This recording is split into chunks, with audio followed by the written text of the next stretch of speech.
السلام عليكم حباباتي ومرحبا بكم في قناتكم قناة بسمة أمل. نتمنى تكونوا كامل بخير ويلقاكم هذا الفيديو بصحة وبعافية. قبل ما نبدو الوصفة تاعنا تاع اليوم ما تنساوش تصلوا وتسلموا على رسول الله عليه أفضل الصلاة والسلام. كما نعرفوا راهي سخانة، على هذه بغينا نديروا حاجة باردة. غادي نحضروا لا كريم ولا آيس كريم يعني مثلجات.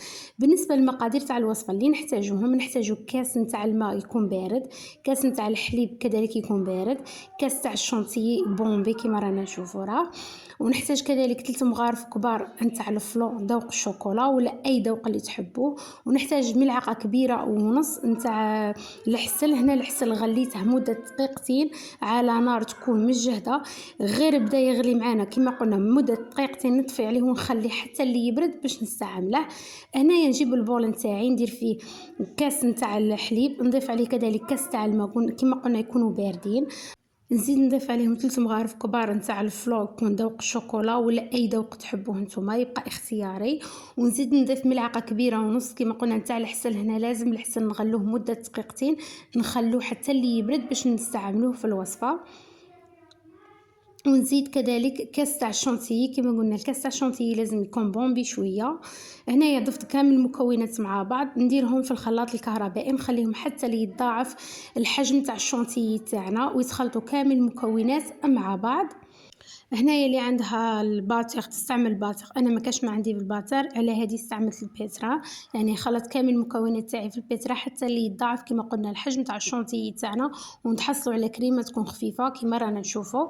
هذا هو القوام اللي نتحصلوا عليه. هنايا نجيب ساشيه ونحطها مباشره على الكريمه نتاعي، يعني ما نخلوش مسافه باش ما يدخلناش الهواء في الكريمه نتاعنا، ونديروها في المجمد مده 3 سوايع حتى 4 سوايع. هنا من الاحسن نخلو ايس كريم تاعنا ولا لا كريم تاعنا يبات يعني مده ليله كامله باش نتحصلوا على مذاق ولا اروع. حنا بعد ما خليت لا كريم تاعي كما قلت لكم 4 سوايع برد في المجمد، نعاود نديره في البيترا نتاعي دقيقتين هكاك حتى اللي يتجانسوا المكونات تاعنا مع بعض.